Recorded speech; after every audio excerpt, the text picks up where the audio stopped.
Bonsoir, des mers remontées comme des coucous, votre agenda culturel pour l'année et de gros frissons. Voici l'actualité ce soir du 6 minutes Strasbourg Eurométropole.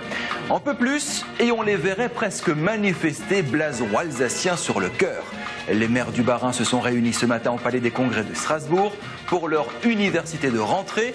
Au cœur des débats, la réforme territoriale, ou plutôt le flou et les zones d'ombre du texte. Franchement, aujourd'hui, les collectivités locales ne savent pas vraiment à quelle sauce elles vont être fusionnées.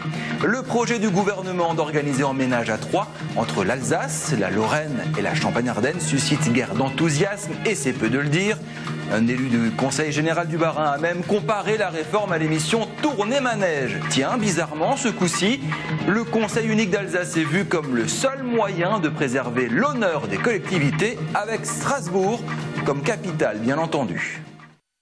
On nous impose quelque chose de la part du gouvernement et très franchement, nous ne pouvons pas accepter parce que cette réforme ne remplit pas du tout des critères de proximité, ne remplit pas du tout des critères d'autonomie fiscale et financière de nos collectivités.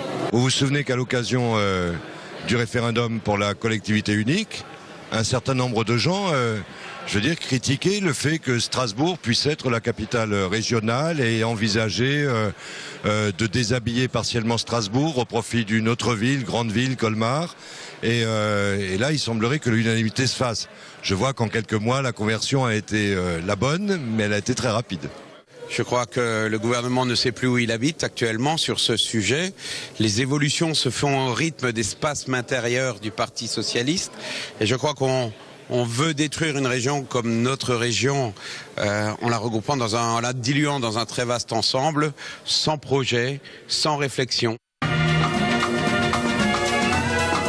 Les saisons culturelles de Strasbourg ont débuté ce matin, place Gutenberg. Différents lieux culturels présentent ce week-end leur programmation. Il y en a pour tous les goûts. Vous pouvez planifier toutes vos sorties jusqu'à l'année prochaine. Nous avons sélectionné 3 salles, le Cafeteur, le Préau et l'Opéra du Rhin. Quels seront les temps forts? Tout d'abord, un petit interlude musical avec la charmante Ludivine. It's raining men, hallelujah, it's raining men, amen. On a des créations de la compagnie Cafeteur qui tournera encore cette année. C'est au mois de mai, si je ne m'abuse. C'est l'envers du dessous. Elle tournera aussi un petit peu en Alsace, mais elle a eu beaucoup de succès et donc on espère que les cafeteriens seront au rendez-vous donc pour cette création. Les Fils Monkey. Alors c'est de l'humour, mais c'est de la musique aussi. C'est 2 batteurs de génie qui sont complètement déjantés. Puis ils sont stupides à souhait. Ça vaut vraiment le coup. On a eu un temps très très fort et pour commencer la saison. C'est une création mondiale, donc une commande de l'Opéra du Rhin qui s'appelle Quai Ouest, d'après la pièce de Bernard-Marie Coltès du même nom.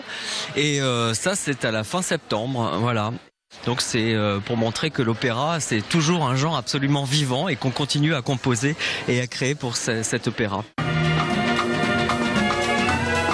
Le festival européen du film fantastique de Strasbourg est un sacré moment de cinéma. Grande soirée d'ouverture ce soir au Vox et au Star Syntex. 13 longs métrages en compétition, plus de 10 000 spectateurs attendus. Zombie Walk demain après-midi, place Kléber. Vous risquez de marcher dans de l'hémoglobine les prochains jours. Le village fantastique a ouvert ses tentes en début d'après-midi, sous la flotte, place des Meuniers. Ça n'a pas douché l'entrain des exposants, fans absolus de fantastique et d'horreur. D'ailleurs, pourquoi ne pas leur acheter une carte chat papillon en poster de Frankenstein ou de fausses armes pour oxyre votre voisin, façon Games of Thrones? Trône de fer, c'est mieux. Nous y avons croisé Daniel Cohen, le directeur artistique du festival. Le Père Noël lui a ramené pour cette 7e édition une tronçonneuse ensanglantée. Faut dire que le Daniel, il les aime bien saignantes, ces pellicules 35 mm. L'immense Toby Hooper est le président du jury cette année. Toby Hooper est américain. Souvenez-vous, en 1974, il a réalisé un film au Texas sur un boucher un peu givré qui découpait la viande à la Husqvarna.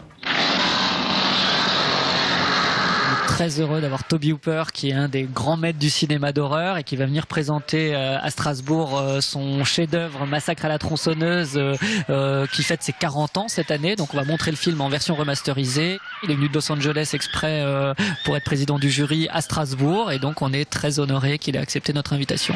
The Texas Chainsaw Massacre. After you stop screaming, you'll start talking about it.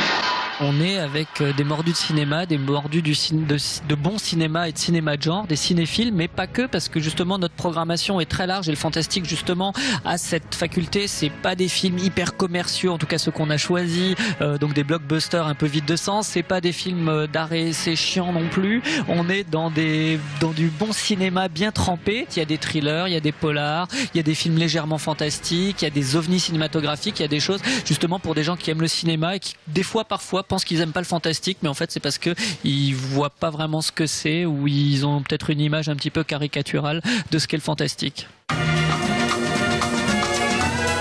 Lundi, dans le 6 minutes Strasbourg Eurométropole, le duo strasbourgeois Carity Brown entame une tournée aux États-Unis. Premier concert ce week-end à Harrisburg. Image en exclusivité sur Alsace 20. 6 Eurométro pour suivre ma tournée quotidienne de l'actualité à Strasbourg. Salut, bon week-end.